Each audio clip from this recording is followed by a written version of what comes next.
Assalamu alaikum, greetings. You're here with Zaid Kahoot in Kahoot's Corner. A couple of mornings after the night that was Fury versus Usyk. Alhamdulillah, I went to see the fight, as many of you will already know. Got 7 flights in 3 days, and I'm absolutely shattered. But I thought I'd do this post. I know many of you probably think, not really bothered what Zaid thinks. He never flipping gets it right anyway. But that's true. I always go for the underdog, try to figure out how he might win, and try to look at the situation, what he should have done, could have done, would have done.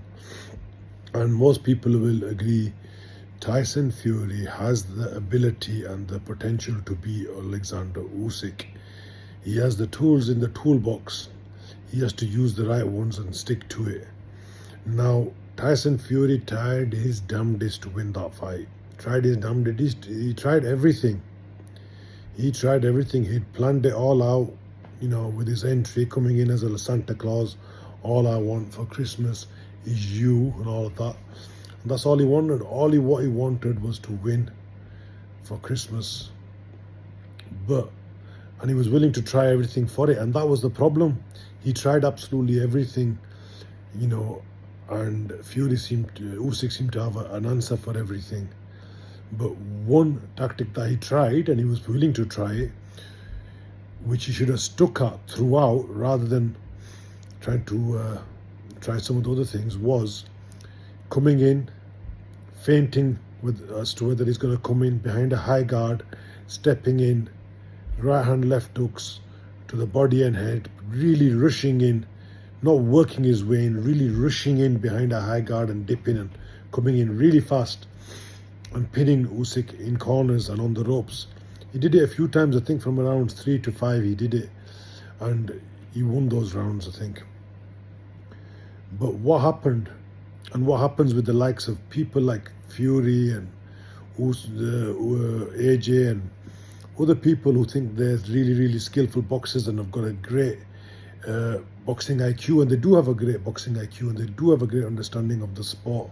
So what they do is they end up getting drawn into a chess match, because Usyk is at range and he's just feinting and trying to show that like he's got all these skills and all these maneuvers and movement and feinting with the jab and getting his feet outside your foot and doing all sorts. He's got so much going on that he draws you into this chess match, this test of IQ against him.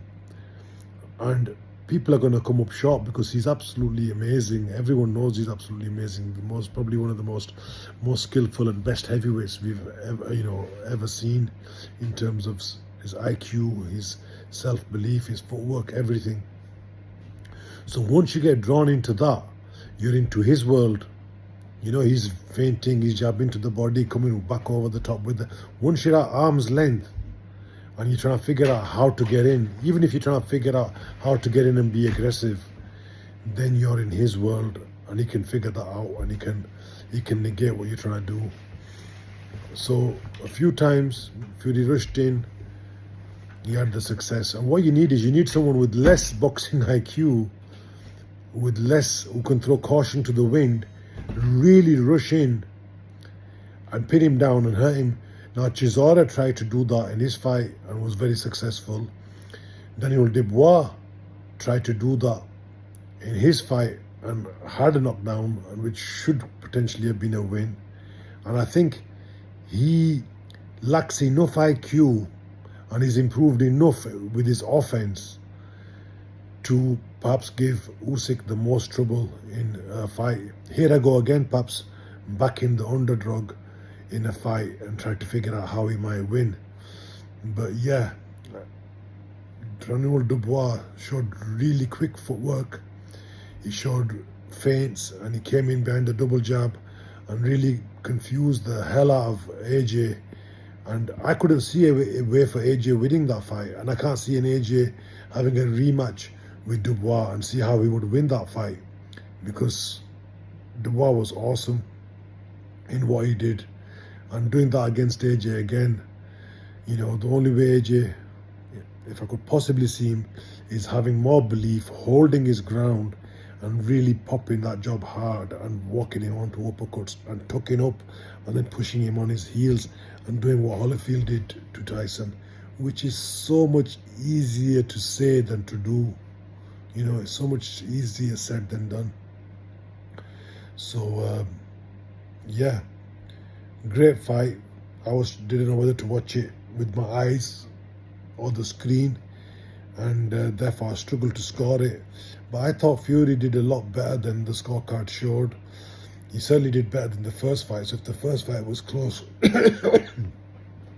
this one should have been closer. I can understand why he's upset and feels he's been ripped off. Because to be honest with you, I thought he'd done enough to win. But like they say, you can't do just enough to win against a champion. You have to rip it from a champion. And that's what most people were expecting and didn't get. So Usyk, a worthy winner, took some massive shots. Fury did make adjustments. You know, he kept that hand right tight next to his face and hit the other one behind his chin. So he had a tight guard there, chin behind the shoulder there, and he was riding him. So he did make some adjustments to from the first fight, and I was wrong. I thought he was just bluffing when he says all I need to do again is the same stuff and be a bit more clever with my boxing and tighter with my guard and do the same stuff again and I'll win. I thought he was bluffing. I thought he was really going to put non-stop aggression on Usyk, which is what I believe he should have done. But he wasn't bluffing. He actually tried to just steal it from Usyk. He actually tried to just outbox Usyk again with a slightly tighter guard and better footwork and stuff. But that doesn't mean he didn't try the other stuff. He tried everything. He tried to be aggressive as well. He tried to manhandle him as well. But even though he was absorbing the shots better this time when he was getting hit, I'm sure they were giving him deja vu. And he felt like, he could feel the power in Usyk's punches and he didn't want to be reeling across the ring again. So he got discouraged every time. Like I said, easier said than done. Every time he tried to put the pressure on, Usyk did land. Even if he was landing on his gloves, even if he was landing not clean, he was still landing enough to remind Fury of the first fight. So Fury wasn't relentless in his aggression. He got basically, he was putting water on Fury's smoking. Usyk was putting water on Fury's smoking, and Fury caught Usyk down the pipe about 3-4 times with big straight right hands. Didn't even flinch or show any emotion. What a fighter Usyk is. Everybody said it time and time again. An absolute legend in what he's done. Mentally, physically, so tough, so talented. A very deserving winner. Fights are subjective. Judges can see him this way, see him that. I thought he did enough, but he shouldn't have. I should have done a lot more than enough. Shouldn't have taken it away from the judges' hands. And he had the ability to do it. It doesn't matter how stupid my predictions might seem to you guys. I don't give a damn. I don't give a damn. They're my opinions, and I believe in them. And so many people that I speak to respect him. So Alhamdulillah. You've been with Zaidko in Coach's Corner for all of 8 minutes and 37 seconds. Far too long in this video. Assalamu alaikum. Bye.